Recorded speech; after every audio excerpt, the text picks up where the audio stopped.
Às vezes, a generosidade é confundida com fraqueza, e o silêncio de quem provê é interpretado como cegueira.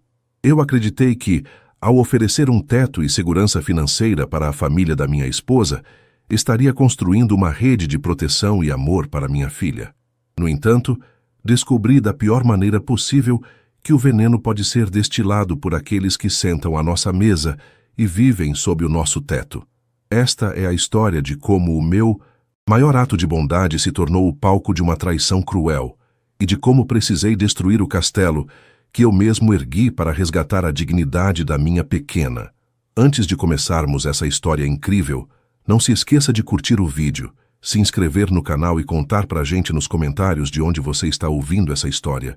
Eu sempre acreditei que a família era o alicerce de tudo. Talvez por ter crescido em uma casa onde o essencial muitas vezes faltava. Projetei no meu sucesso financeiro a missão de ser o provedor não apenas da minha esposa, Letícia, e da nossa filha, Clara, mas de todos ao meu redor. Quando minha empresa de consultoria tributária finalmente decolou e os números na conta bancária começaram a subir de forma consistente, não hesitei. O primeiro grande investimento não foi um carro de luxo ou uma viagem para a Europa. Foi a dignidade dos meus sogros, Adalto e Ivone. Eles viviam em um apartamento úmido e apertado na periferia, sufocados por dívidas de cartões de crédito e pelo descaso da outra filha, Patrícia, que sempre foi a queridinha, mas nunca moveu um dedo para ajudá-los. Eu mudei tudo isso.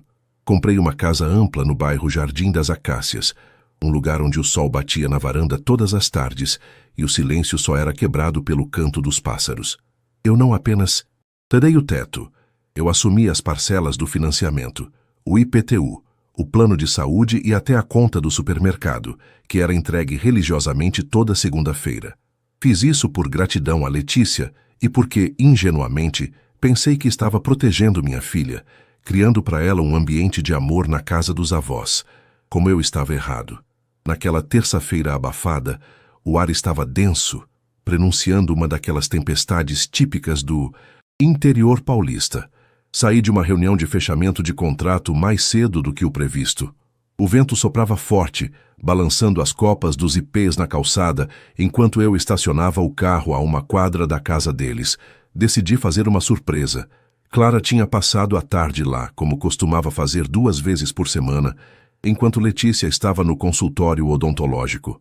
Eu imaginava encontrá-la rindo no jardim, ou ouvindo alguma história de Adalto sobre os tempos da ferrovia.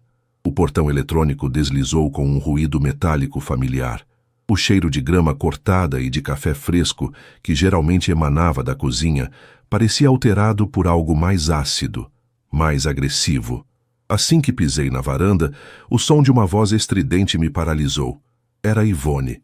Mas não era a Ivone doce que me servia bolo de fubá com um sorriso submisso.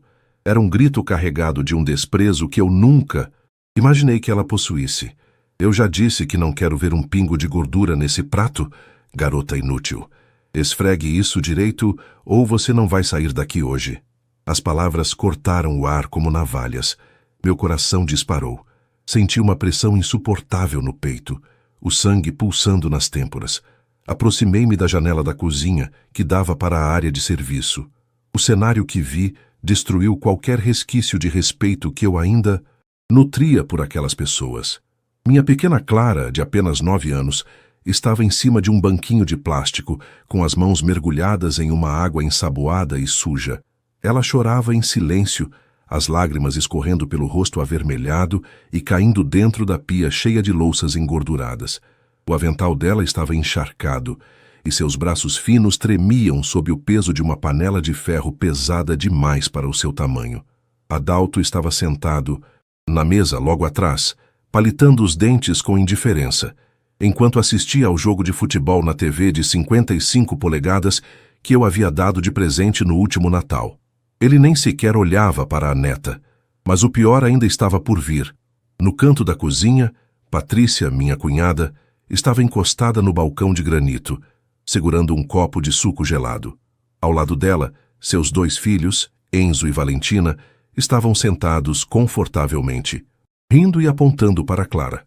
Olha só a Cinderela da família, disse Valentina, com um tom de escárnio que não condizia com uma criança de 12 anos. Minha mãe falou que, já que o seu pai se acha o dono do mundo, a gente tem que mostrar para você o que é trabalho de verdade. Lava logo isso, Clara, gritou Enzo, chutando levemente o pé do banquinho onde minha filha se equilibrava. Se você quebrar alguma coisa, a vovó vai tirar o seu tablet, sabia? A risada de Patrícia foi o estopim. Ela olhou para a própria mãe e disse, sem o menor pudor, pelo menos para alguma coisa essa menina serve, né, mãe? Já que o Renato gasta tanto dinheiro aqui, o mínimo que a filha dele pode fazer é poupar a gente do trabalho doméstico. Ela tem que aprender desde cedo que dinheiro não compra tudo. Eu estava em choque. Senti um frio percorrer minha espinha, transformando minha fúria em uma frieza calculista. O mundo parecia ter entrado em câmera lenta. Eu via cada detalhe.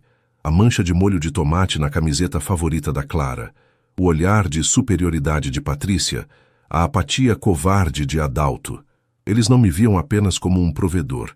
Eles me viam como uma conta bancária sem rosto, alguém que eles podiam explorar enquanto humilhavam a pessoa que eu mais amava na vida. A porta da cozinha estava entreaberta. O rangido da dobradiça foi abafado por um novo grito de Ivone, que agora batia com a palma da mão na bancada, exigindo que Clara terminasse de limpar o fogão. Minha filha soltou um soluço sufocado, tentando alcançar os botões do eletrodoméstico com um pano encardido. Foi nesse momento que eu decidi que o tempo da benevolência havia acabado. Entrei na cozinha sem dizer uma palavra. O silêncio que se seguiu foi absoluto, interrompido apenas pelo som da TV. Ivone empalideceu instantaneamente. A mão que antes gesticulava com agressividade agora tremia ao lado do corpo. Adalto quase engoliu o palito de dente, e Patrícia deixou o copo de suco bater com força na pedra do balcão, o líquido espirrando para todos os lados. Clara se virou, os olhos inchados encontrando os meus. Papai, ela sussurrou, e o som daquela voz quebrada foi como um tiro no meu peito. Eu caminhei até ela, ignorei os olhares aterrorizados dos adultos e atirei de cima do banquinho. Peguei-a no colo, sentindo suas mãos geladas e úmidas contra o meu pescoço. Ela enterrou o rosto no meu ombro e soluçou com vontade, um choro de alívio e dor acumulada. Renato, meu genro, você chegou cedo, gaguejou Adalto, tentando se levantar com uma agilidade que ele não demonstrava há anos. A gente só estava ensinando a Clara sobre responsabilidade. Sabe como é, né? Criança de hoje em dia é muito mimada. Responsabilidade, Adalto. Minha voz saiu baixa, num tom que fez Ivone dar um passo para trás. Ensinar responsabilidade é colocar uma criança de 9 anos para lavar a louça de 5 adultos e 2 adolescentes, enquanto vocês ficam sentados rindo? Ai, Renato, não precisa desse drama todo, interveio Patrícia, tentando recuperar a pose, cruzando os braços. Com arrogância. É só louça. Você é muito sensível. A gente vive aqui, somos uma família, todo mundo tem que ajudar. Olhei para o rosto dela, para aquela expressão de quem se sentia intocável sob o teto que eu pagava. Olhei para a casa, para os móveis de primeira linha, para o conforto que eu havia proporcionado com tanto esforço. Aquela não era uma casa de família, era um ninho de parasitas. Você tem razão, Patrícia, eu disse, com um sorriso gelado, que a fez desviar o olhar pela primeira vez. Dinheiro não compra tudo. E a partir de hoje, o meu dinheiro não vai comprar mais nada para vocês. Nem um grão de arroz, nem um segundo de eletricidade. E certamente não este teto. Saí da cozinha carregando Clara sem olhar para trás. Enquanto atravessava o jardim em direção ao carro, ouvi os gritos de Ivone começando a se transformar em súplicas desesperadas. E a voz de Adalto tentando me chamar, mas eu já estava mentalmente no escritório, acessando o portal do banco. O castelo de cartas deles acabara de encontrar o vento. O silêncio dentro do carro durante o trajeto de volta para casa era tão pesado que eu sentia dificuldade em respirar. O cheiro de couro novo do SUV, que antes me trazia uma sensação de conquista, agora parecia sufocante.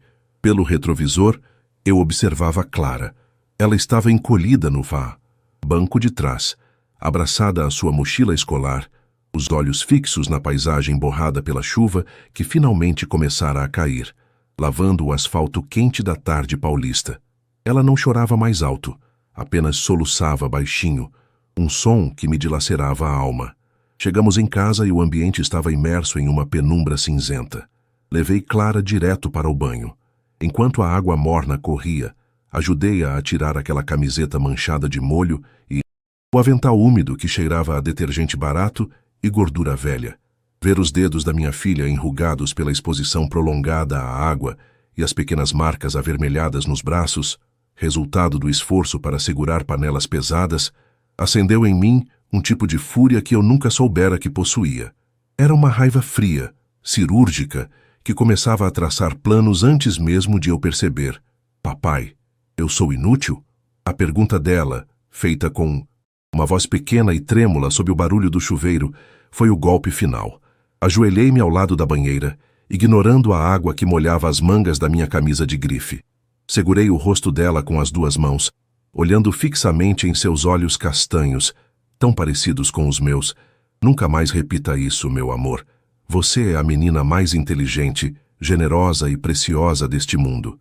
O que aconteceu lá não foi culpa sua. Foi a última vez que eles tocaram um dedo em você ou na sua autoestima. Eu prometo. Depois de colocá-la para dormir, desci as escadas. Letícia, minha esposa, acabara de chegar do consultório. Ela deixou as chaves sobre o aparador de jacarandá e percebeu imediatamente o clima pesado. Quando contei o que tinha visto, detalhe por detalhe, a humilhação, os risos de Patrícia, a apatia de Adalto e a crueldade de Ivone, ela desabou no sofá. Letícia sempre soube que a família dela era difícil, mas a cegueira do amor filial a impedia de enxergar o monstro que a gratidão forçada cria. Ela chorou, não apenas por Clara, mas pela decepção de perceber que seus pais nos viam como meros investidores de suas vidas medíocres. "O que você vai fazer, Renato?" ela perguntou, enxugando as lágrimas, o tom de voz revelando que ela não me impediria de nada. "Vou apenas parar de sustentar a ilusão deles", respondi, caminhando em direção ao meu escritório. Tranquei a porta e me sentei diante do monitor. A luz azul da tela refletia no tampo de vidro da mesa, criando um cenário gélido. Acessei o Internet Banking. Ali, na aba de pagamentos agendados, estava a radiografia da minha generosidade mal canalizada. O financiamento da casa no Jardim das Acácias era a maior parcela, R$ 8.500 mensais. Eu havia feito o contrato em meu nome, como garantidor, mas o imóvel estava alienado ao banco sob a promessa de que eu manteria os fluxos. Cliquei em excluir agendamento. 1, 2, 3 meses de inadimplência seriam suficientes para o processo de retomada começar, já que o banco era rigoroso com aquele tipo de crédito imobiliário. Em seguida, fui para a conta de energia e água. Cancelei os débitos automáticos. Entrei no aplicativo do supermercado de luxo que entregava as compras na casa deles. Assinatura mensal. Cancelada. O plano de saúde Prime para os dois? Cancelado. O cartão de crédito adicional que eu havia dado para as emergências, mas que Ivone usava para comprar roupas para os filhos de Patrícia? Bloqueado. Enquanto eu executava cada comando, sentia um peso saindo das minhas costas. O som de cada clique no mouse ecoava no escritório silencioso como o martelo de um juiz. Eu estava sentenciando-os à realidade que eles tanto desprezavam. Eles queriam que Clara aprendesse o valor do trabalho duro através da humilhação? Pois bem, eles aprenderiam o valor da sobrevivência através da escassez. Não demorou muito. O silêncio da noite foi quebrado pela vibração incessante do meu celular sobre a mesa. O identificador de chamadas mostrava sogra Ivone. Ignorei. 10 segundos depois, cunhada Patrícia. Ignorei. Novamente. Então veio uma enxurrada de notificações no WhatsApp. O grupo da família, que eu mantinha no mudo há meses, começou a explodir com mensagens. "Renato, meu cartão foi recusado no posto de gasolina. Que vergonha eu passei aqui. Resolve isso agora", escreveu Patrícia com a audácia de sempre. Logo abaixo, a mensagem de Ivone. já mudando o tom de agressividade para a vitimização clássica. Meu filho, deve ter havido algum erro no banco. Fomos comprar o remédio do seu sogro e disseram que o plano de saúde não está ativo. A Clarinha deve ter te contado que brincamos com ela hoje, né? Coisa de avó, você sabe como é. Atenda o telefone. Ri amargamente. Brincamos. Para eles, transformar uma criança em empregada doméstica sob gargalhadas de deboche era uma brincadeira. Decidi responder apenas uma vez, para que não houvesse dúvidas. Digitei com calma, cada letra pesando como chumbo. A brincadeira acabou, Ivone.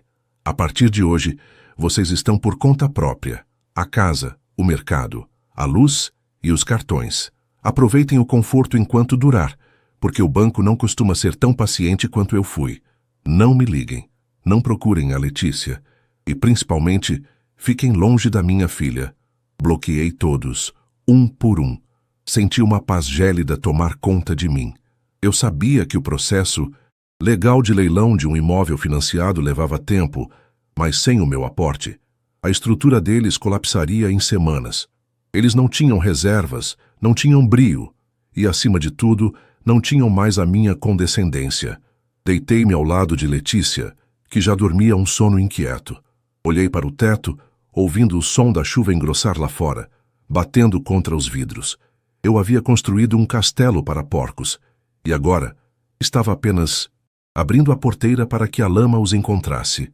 A verdadeira vingança não é o golpe físico, é a retirada da proteção. Eles iam descobrir, da forma mais dolorosa possível, quanto custa o desprezo que semearam. 2 meses se passaram desde aquela tarde sufocante na cozinha de Ivone e Adalto.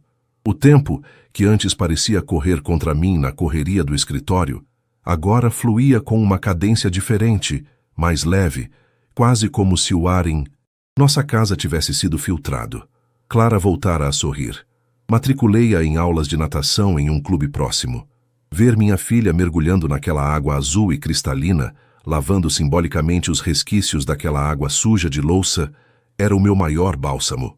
No entanto, enquanto a nossa vida se organizava em uma nova harmonia, o castelo de cartas que eu havia deixado de sustentar começava a desabar com um estrondo que eu podia ouvir de longe, mesmo mantendo todos os canais de comunicação bloqueados. O sol de meio-dia em São Paulo não perdoa. O asfalto da Faria Lima refletia um calor que parecia derreter a paciência de qualquer um. Mas dentro do meu escritório, o ar-condicionado mantinha uma temperatura constante de 21 graus. Eu estava revisando uma planilha de auditoria quando a minha secretária, com um tom de voz hesitante pelo interfone, anunciou que havia uma mulher, bastante alterada, na recepção exigindo falar comigo. Eu não precisei perguntar o nome. O perfume doce e enjoativo de Patrícia parecia ter chegado antes dela, impregnando o corredor de carpete cinza. Quando permiti que ela entrasse, a visão foi quase satisfatória.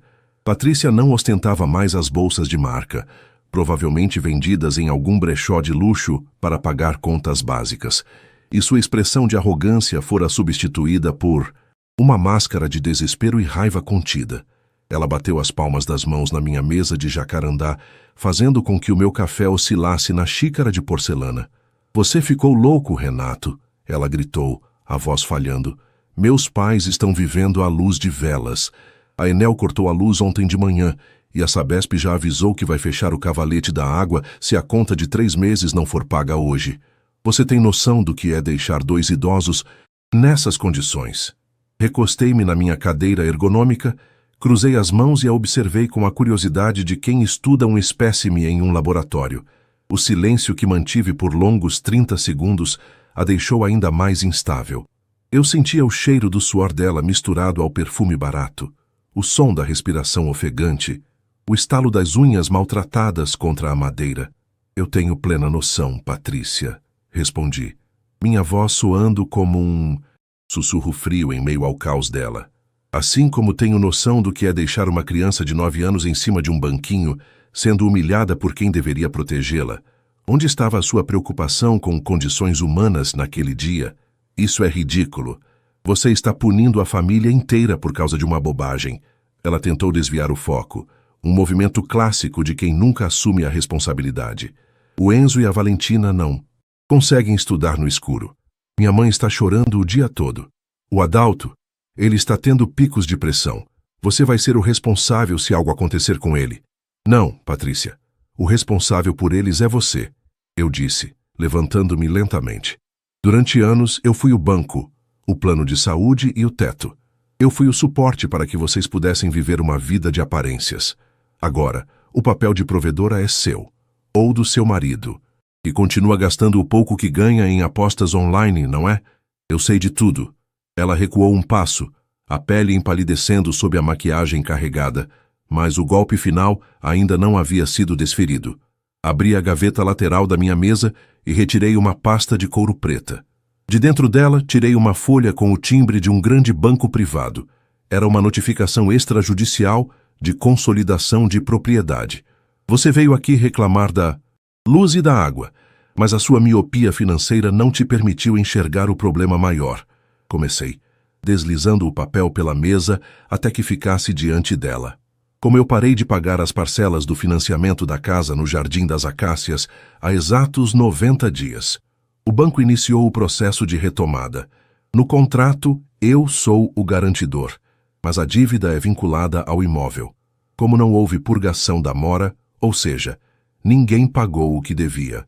Mas o imóvel foi consolidado. Patrícia pegou o papel com as mãos trêmulas. Seus olhos percorriam as linhas jurídicas sem conseguir processar a realidade. O que isso significa na prática? Ela gaguejou, a arrogância desaparecendo por completo. Significa que, em exatamente 15 dias, o primeiro leilão público será realizado. Significa que, no 20º dia, um oficial de justiça baterá naquela porta com um mandado de emissão de posse. Em termos simples, Patrícia, para que você entenda, vocês têm pouco mais de 2 semanas para empacotar o que resta da dignidade de vocês e encontrar um lugar onde consigam pagar o aluguel. Porque daquela casa, vocês sairão. O grito que ela soltou não foi de raiva, foi de um pavor visceral. Ela começou a implorar, a dizer que não tinham para onde ir, que o apartamento antigo dos meus sogros já havia sido vendido para cobrir dívidas de jogo do meu cunhado. Eu ouvia tudo aquilo como se fosse um ruído branco. A imagem que se sobrepunha ao drama de Patrícia era a de Clara, com os dedos enrugados e os olhos vermelhos de choro, sendo chamada de inútil. Cada súplica de Patrícia era, para mim, o pagamento de uma dívida moral que eles haviam contraído no momento em que tocaram na inocência da minha filha. Saia do meu escritório, Patrícia, eu disse, voltando a me sentar, e avise aos seus pais para prepararem as caixas. Se eu vir qualquer um de vocês a menos de 100 metros da minha esposa ou da minha filha, o próximo papel que você receberá não será do banco, será uma medida protetiva. Ela saiu tropeçando nos próprios pés, deixando um rastro de desespero pelo corredor. Quando a porta se fechou, respirei fundo. O cheiro de café fresco voltou a dominar o ambiente. Eu sabia que o próximo capítulo seria o mais difícil. Ver o leilão se concretizar e a expulsão física de quem transformou minha generosidade em arma de humilhação. Mas eu estava pronto. A justiça, para ser real, às vezes precisa ser implacável como o sol do meio-dia. Senti uma vibração no bolso. Era uma mensagem de Letícia com uma foto de Clara no clube, segurando uma medalha de bronze de uma competição interna de natação. Ela está tão orgulhosa. Renato, dizia a legenda. Sorri. O custo daquela casa no Jardim das Acácias era irrisório perto do valor daquele sorriso. O banco ficaria com os tijolos. Eu ficaria com a alma da minha família reconstruída. O dia do leilão amanheceu, com um céu de um azul tão pálido que parecia lavado, sem uma única nuvem para oferecer sombra ao calor que já começava a subir do asfalto.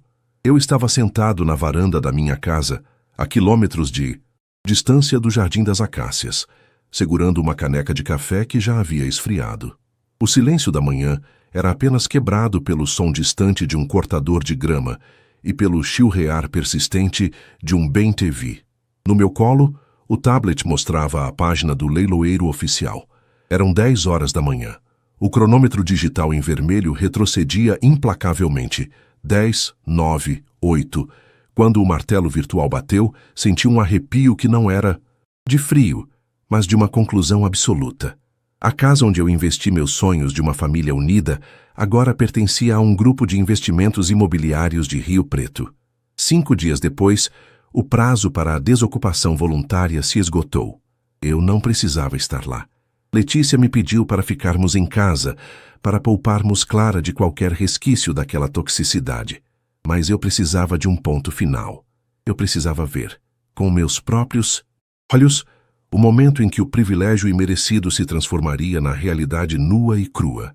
Estacionei o carro a 2 quadras de distância, sob a sombra de uma mangueira frondosa. De longe, eu conseguia ver o movimento. O caminhão de mudança, um modelo antigo, com a pintura descascada e fumaça negra saindo pelo escapamento, estava parado rente à calçada, bloqueando metade da rua. A cena era um retrato da decadência. Adalto estava sentado, em uma cadeira de praia na calçada, com a cabeça baixa e as mãos apoiadas nos joelhos. Ele parecia ter envelhecido 10 anos em 2 meses. Não havia mais a pose de patriarca sustentado. Havia apenas um homem que percebeu, tarde demais, que a dignidade não se herda, se conquista. Ivone saía da casa carregando caixas de papelão mal fechadas, com fitas adesivas descolando. O rosto dela estava inchado, os olhos vermelhos de tanto chorar. Mas mesmo naquele momento, eu não conseguia sentir pena. O que eu via era a mulher que gritara com a minha filha, a mulher que usara o meu suor para alimentar o ego de uma filha ingrata. Patrícia era a mais ruidosa. Eu conseguia ouvir os gritos dela dali de onde eu estava. Ela discutia com o motorista do caminhão, gesticulando freneticamente com um cigarro entre os dedos. Os filhos dela, Enzo e Valentina, estavam sentados no meio-fio, cercados por sacos de lixo pretos cheios de roupas. Eles não riam mais. Não havia mais tablets caros nas mãos deles, nem a arrogância de quem se sente superior. Eles pareciam apenas 2 crianças assustadas e confusas, pagando o preço da soberba que os pais lhes ensinaram. Era uma cena triste, mas necessária. O cheiro de poeira e de móveis velhos sendo arrastados impregnava o ar, misturando-se ao odor de diesel do caminhão. Aproximei-me, a pé, caminhando lentamente pela calçada oposta. O som dos meus sapatos contra o concreto parecia ecoar na rua silenciosa. Quando cheguei na altura do portão, Ivone me viu. Ela parou no meio do caminho, segurando um vaso de cerâmica que eu havia trazido de uma viagem ao Nordeste. Por um momento, o tempo parou. O ódio nos olhos dela era palpável, uma chama que tentava me queimar à distância. "Você está satisfeito, Renato?" Ela gritou, a voz rouca de tanto desgosto. "Veja o que você fez com a gente. Colocou seus sogros na rua. Que tipo de monstro faz isso com a família?" Parei e olhei diretamente para ela. Notei que a grama do jardim, que eu pagava para um jardineiro cuidar semanalmente, já estava alta e amarelada. A casa, sem a minha manutenção, já apresentava pequenas rachaduras na fachada. "Eu não fiz nada, Ivone", respondi com uma calma que a irritou ainda. "Mas eu apenas parei de fazer. A diferença entre nós é que eu construí o meu chão, e vocês tentaram construir o de vocês usando o meu telhado. A família que eu protejo está em casa, segura e amada. Vocês são apenas as consequências das escolhas que fizeram." Patrícia correu em minha direção, o rosto transfigurado pela raiva. O motorista do caminhão deu um passo à frente, temendo um confronto físico, mas eu nem me mexi. "Ah, gente vai te processar", ela berrou apontando o dedo no meu rosto. "Você prometeu cuidar deles. Você assinou aquele contrato." "O contrato está em meu nome, Patrícia, e o banco já o encerrou. Se quiserem processar alguém, processem a própria preguiça de vocês. Ou quem sabe, usem essa energia para procurar um emprego de verdade, em vez de viverem como parasitas." Virei as costas, enquanto ouvia uma enxurrada de insultos e maldições, sendo lançadas contra a minha família. O oficial de justiça, um homem magro de terno cinza e expressão cansada, saiu de dentro da casa com uma prancheta. Ele olhou para o relógio, ignorou os gritos e começou a lacrar as portas que ainda restavam abertas. O som do metal batendo contra o batente foi o acorde final daquela ópera de traição. Eles estavam indo para uma casa pequena, em um bairro distante e barulhento, paga com o pouco que Patrícia conseguira juntar vendendo os móveis que eu não quis reclamar de volta. Voltei para o carro e respirei fundo. O ar dentro do veículo estava fresco e o rádio tocava uma música suave. Enquanto eu me afastava daquele bairro, senti como se camadas de pele morta estivessem caindo do meu corpo. A vingança, eu percebi, não era vê-los no sofrimento extremo, mas sim vê-los enfrentando a vida sem as muletas que eu lhes forneci. A verdadeira justiça foi devolvê-los ao lugar de onde nunca deveriam ter saído com o dinheiro alheio. Ao chegar em casa, fui recebido pelo cheiro de bolo de laranja saindo do forno. Letícia estava na cozinha e Clara estava sentada à mesa, concentrada em um desenho para a escola. Ela olhou para mim e sorriu. Um sorriso genuíno, sem sombras. "Oi, papai.